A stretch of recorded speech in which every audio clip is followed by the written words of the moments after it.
I spent months gathering diamonds just to build a tree. Welcome to the Cave of Creation. In today's episode, we're hopefully going to be transforming Spawn into something worthy of being on this server. But before we can build, we have to wipe the slate clean. This entire area within the blue square, every block, gone, all the way to bedrock. And we're going to do it the only way that makes sense. TNT and lots of it. Now some of you might have noticed that the corner of this blue square overlaps with the corner of Thunder's Crest. We're going to get around this by just removing the entire corner of Thunder's Crest all the way down to make room for the carpet bombers, as we don't want to blow up anything too extra. Now you might be wondering why we don't just start the bombers higher, but each pass takes a really long time, so being able to knock out a quick 15 blocks like this is actually going to save us like an hour or two. So while I was running around the village taking one last look at what our starting village looked like, I saw something really funny to me. Over here is our old tree farm, where this is like the TNT pit for it, and everything would be swept into the hole. And as you can see here, there's like leftover saplings from when the tree farm was once here. I looked over at this other column. It was like normal, empty boxes. And then just 3 boxes of eggs. And I was so confused. I'm like, there's no chickens. And then I free camped underground. There is a single chicken that has been spitting eggs into this thing for who knows how long.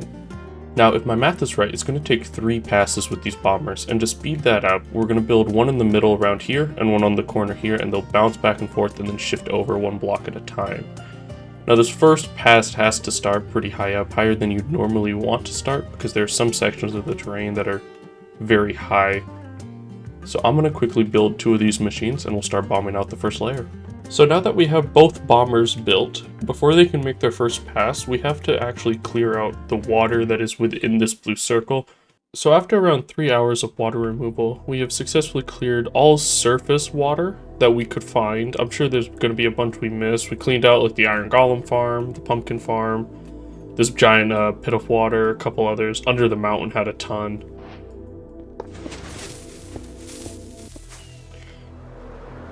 It's 1 machine on its way. We'll start the other one up as well. It was at about this point I realized how long this part would take. Each bomber has to travel 640 blocks per block. Now that we're about 2 hours in, and as you can see, this is going to take a very long time, I'm going to go ahead and build the next 2 bombers lower down and try and stagger them a bit. Hopefully we'll be able to clear this twice as fast instead of waiting for each layer to finish. Alright, and we're back. A little bit of time has passed. I have finished building 2 more. Hopefully you can hear me over the deafening sounds of these machines, but here we go, we're going to launch another 2.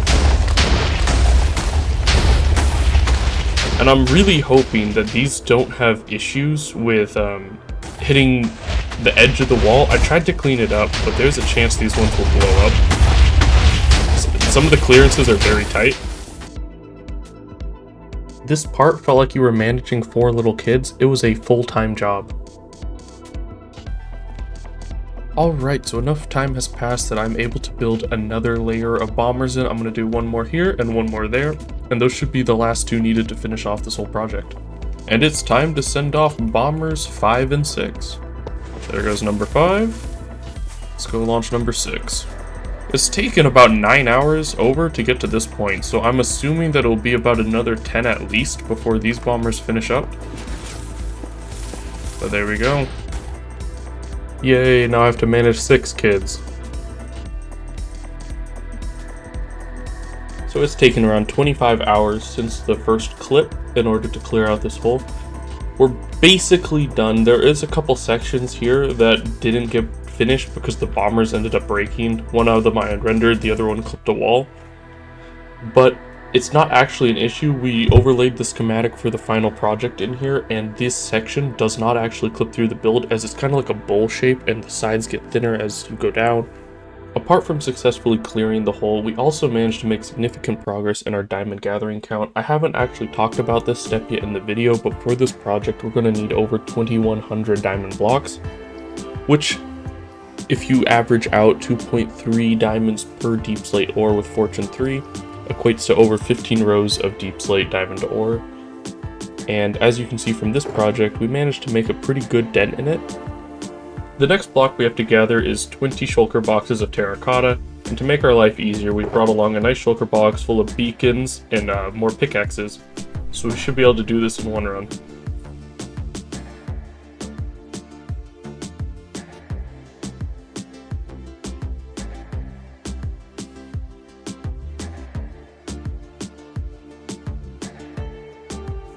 That is 20 shulker boxes of terracotta gathered. Now we will have to dye some of these, but half of them are already in the correct colors, which is really nice.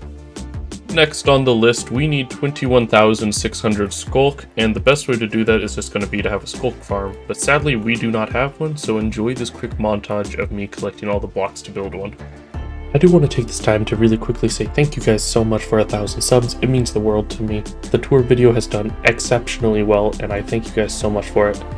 It actually has over 2,000 likes right now, which is almost as many views as my previous most viewed video had, so thank you guys so much.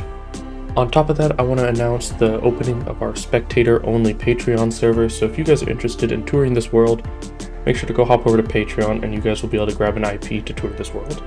Now, I'm sure there's going to be a lot of questions as to how this process works, so there will be extra information in the video description as well as in the Discord's information section if you guys are interested in touring this world.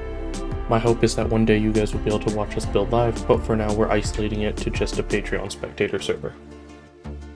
And just like that, that's Sculk done. Next up, we need 4,000 warped IP and 3,000 warped planks, and to do this we're just going to build a very simple farm out here in the Netherroot. Eventually we're going to want a better one, but this will serve as a temporary farm to get this project done. Luckily, this is the only other farm we'll have to build for this project, so let's get it done.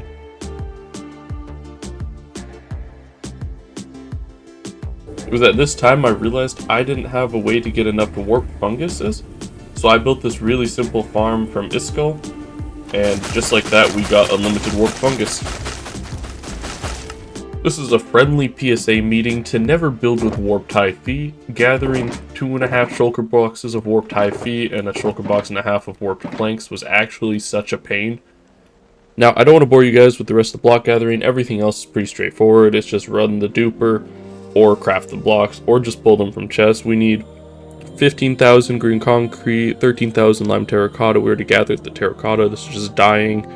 8,000 green terracotta, 8,000 bamboo, 7,000 green wool, 6,000 diorite, 6,000 tuff, 4,000 calcite, 3,500 dark prismarine, 3,000 andesite, 3,000 mud, 3,000 light gray terracotta.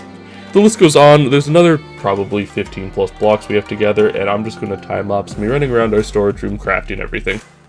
I'm going to quickly pause right there. That is 4 boxes of tuff gathered, 4 boxes of diorite gathered, 3 boxes of calcite, 2 of andesite, 2 of mud. Next up, we're going to do the dark prismarine. To do that, we need to turn our mob switch off. So let's quickly come over here and grab the pork chop out of it, if I'm fast enough. There we go. So mob switch is now off. Guardians can now spawn. And then we're going to go out to the old industrial area and start AFK in the Guardian farm, which is that one right there.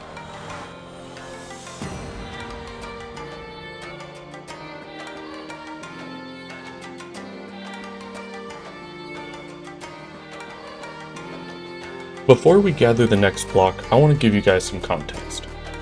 This is an old storage room I made before the Caves and Cliffs update.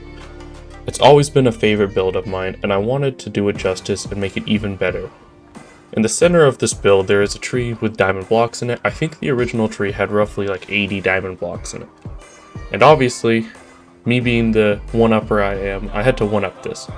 So for this project, we need to gather roughly 2,200 diamond blocks, or close to 20,000 diamonds. So what you can see here is a tunnel bore, which I spent roughly 45 hours running. On average for my returns, I was getting about a row of diamonds every 4.5 hours I ran the machine, and unless there was some really bad lava pockets, but mainly it was about every 4.5 hours I'd get a row, or 9 stacks of diamond ore. Now, for this project, we needed around 14.5 rows. We're going to salvage some from other parts of our world, but I think at this point I'm at about 14 rows, and I think it will be enough for the project.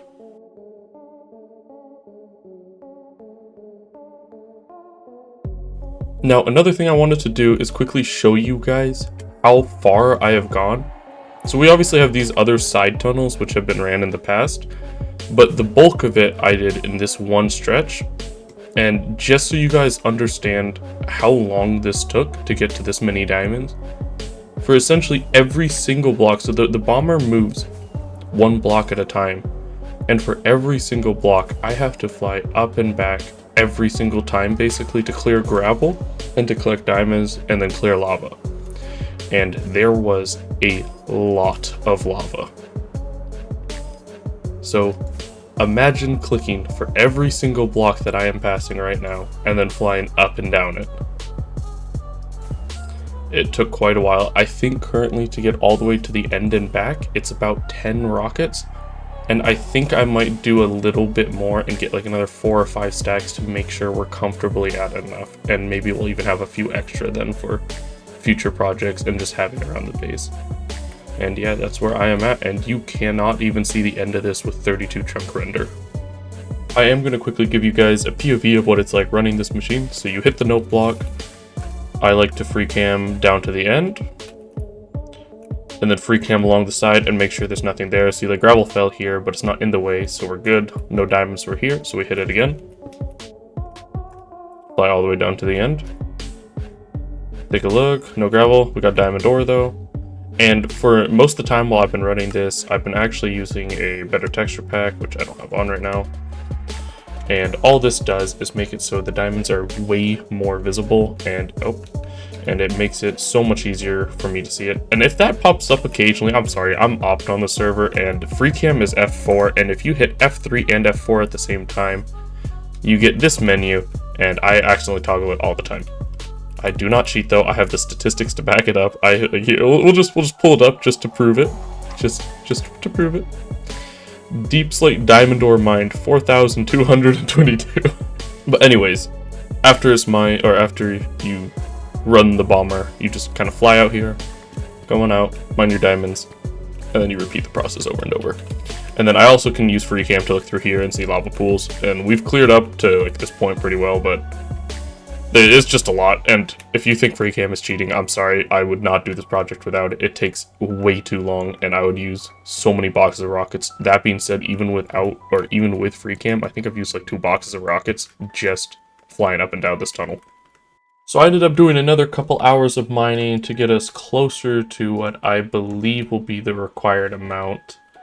And with this final addition, that puts us at 6 rows there, another 6 rows there, so 14 and about a half rows, and then combining in our loose diamond haul, and then diamond blocks in the machine because we built the machine out of diamond blocks because you got to spend money to make money. I think we're there. And now it is time to go and mine all of this diamond ore, so we're just going to pack it all up into some shulkers, take it over, build a hopper platform, just to make sure we don't lose any off the side when I'm mining. And then we will do our final tallies to see if we have enough, or whether I need to go back into the mines. Alright, then with those, so diamond box, diamond box, diamond box, diamond box, that is so much diamond ore. It's kind of unbelievable, honestly. I think that is it. 4 boxes and almost a 5th box. That is actually so crazy. And then I don't actually know if that's going to be enough boxes for the diamond ore afterwards, but we are, or the loose diamonds afterwards, but we are hopeful. Grab a fortune pick. Now, it's not every day you get to see a montage of diamonds being placed, but try to remember while you're looking at this, every single row that is placed is around 4 to 5 hours of our time.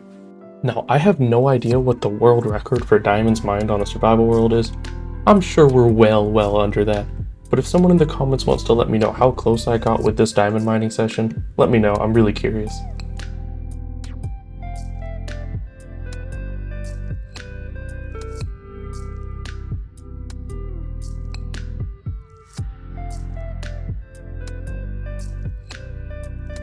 Okay, so this is just stupid.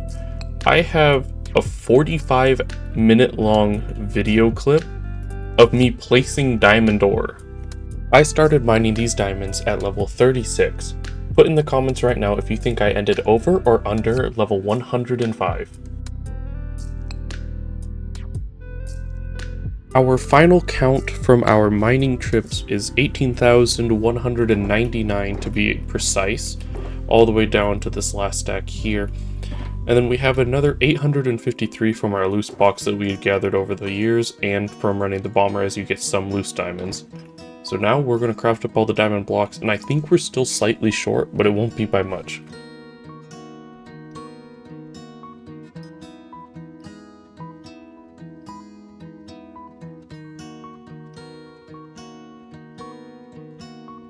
I have never seen this many diamond blocks in one place ever.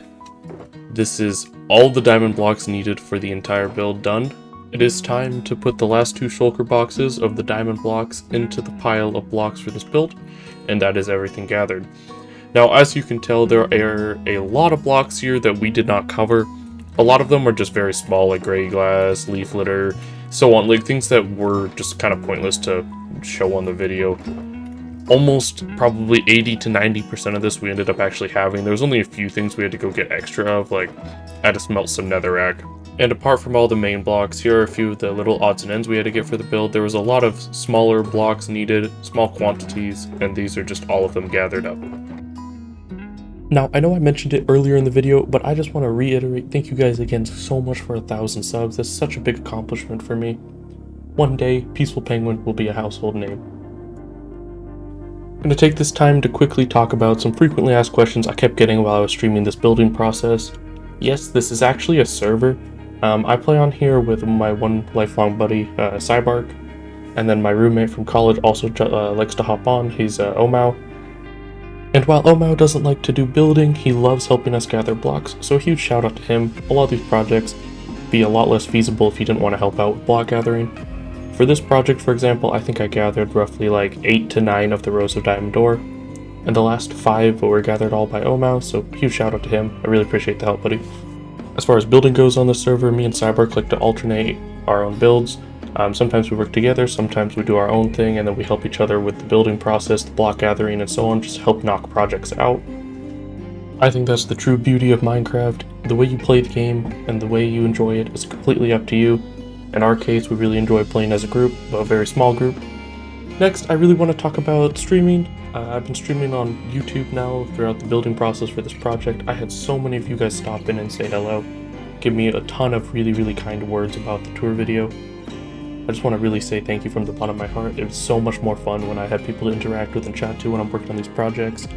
Huge shout out to all the people who've been sticking with me while I was working on them. I think we had like 5 or 6 main people keep coming back every single live stream. So I really just want to say thank you to you guys. I know who you guys are. You guys know who you are. Thank you so much. Now, as for future live streams, I've had a lot of people ask me if I would stream the building process for some of these projects. If that's something that interests you, let me know down below. If enough people are interested, I will definitely be willing to stream that. If not, stay tuned. I will definitely be back very shortly, and I'll be starting the next project, so make sure to tune in while I'm block gathering or building that one. Alright, that's enough yapping. Now it's time to talk about the Cave of Creation. At this point, we're about 10 hours into the build process. We've actually just about finished knocking out the entire rim or perimeter of the bowl shape of the cave, and we're going to be moving on to detailing it here shortly.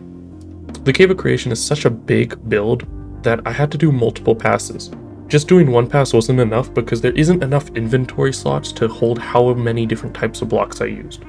On just the ruins, for example, I had to do 2 passes alone, one to build the ruin, one to add the vegetation afterwards, as I couldn't hold all the different variations.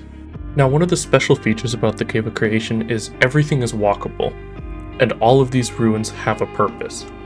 This first ruin you see here we'll go back into later, but it is the home of the Keeper, and it's where our nether portal entrance to this build will stay. Here you can see some of the detail work for the Cave of Creation going in, such as the waterfalls and the lake at the bottom being filled up. Next up here you can see the massive flowers getting added. The whole point of the Cave of Creation was to really feel like the crater of life, and we think adding these supersized elements such as the flowers really brings that home. Moving on to the center island, this is meant to be the special piece. This is meant to draw your eye. And doing this, we started out with the ruins in the middle with the artifact. We'll go into this more later. Quite proud of how the ruined arches look. I think you can still kind of get an idea of what the temple in the middle might have looked like once upon a time. I also really like the unique colored flowers that are only in the middle versus being on the outside. Now we're moving on to the centerpiece of the entire build. This is the Tree of Life, or the Diamond Tree, whichever you prefer, which ended up being an absolute pain to build. The combination of the end rods plus the glass panes of the wheel-like effect of the tree made it incredibly painful to place the initial ones, as end rods are directional, and if you click on them at the side, they obviously place to the side. It's a huge shout out to Cargo midstream for suggesting I use scaffolding. You came in seriously clutch and saved me so many hours, so we made some massive scaffolding platforms and we built up the sides. Now you might be wondering where the diamond blocks are. All 2100 of them are used at the very top, which you'll see here. They're meant to create the effect of the sun hitting the tree and really illuminating the top, and as it goes around the edge, it gets darker and gradients down. And then here, lastly, I had no interest in leaving this build for the video with giant holes all around it, so I went and took the extra couple days to go and fill in the edge. Here you can see the first clip was me fixing up the mountain and filling in the massive cavern that we left behind when we were doing the initial bombing. And we went around and briefly filled out and tore down a mountain on the rest. I think it turned out good enough, at least for now. That's kind of the way this world works. As we progress, we like to kind of cover up work, but we like to leave it in a state that's passable until we get to that point where it's time to make it perfect.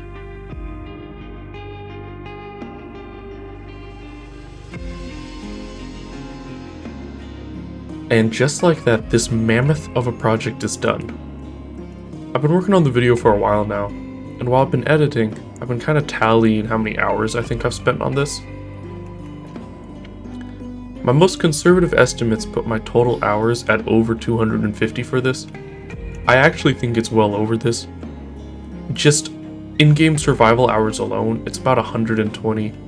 That doesn't include any of my creative design work or any of the little steps in between, and I'm sure I missed some steps as well when tallying.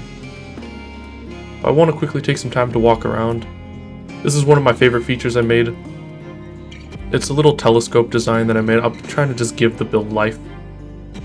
And this telescope design, there's a point in the day where the sun actually lines up directly down the barrel without shaders on. And I think it's just a really cool little feature with the illuminated patch on the floor. Next, coming around the north side here, this is probably my favorite part of the entire build. It's the walkway behind the waterfall. And I think some of the shots you get of the Cave of Creation plus the Tree of Life in the middle, or the Diamond Tree, whichever you prefer, it's just gorgeous. I'm really proud of how this turned out. I mean, that just looks so picturesque. So Cybark actually designed the tunnel. I did the waterfall and the lower ruins. This really was a group project build. I think just all the angles you look at this build in are just, there's always something new, and I think that's what makes it so unique and so cool. And this waterfall path obviously leads into the Keeper's room. We don't have an exact name for this yet. We've nicknamed the skeleton the Keeper, though, as if with the sword and the stone he's guarding what comes out of the portal, which will be here eventually. We haven't set up the link in the above in the nether yet, so until we do that we can't actually light the portal because we'll create some portals that we don't want to deal with right now. Moving on the other side there's another gateway. This gateway, however, doesn't have a serious purpose yet. There's a light idea that we have where eventually these there'll be tunnels that link off of this and link to the ones in the industrial storage area. We have goals for these industrial tunnels, you know, the ones with the flashing lights that I showed in the tour, are able to be followed all over the map and linked to all the builds, and the style changes as you approach the new style or the new builds. These are a little feature that are just fun. It's got a little redstone clock, and if you watch it for long enough, they blink. Yep, just like that. Meant to just represent some eyes or something down in the depths staring up.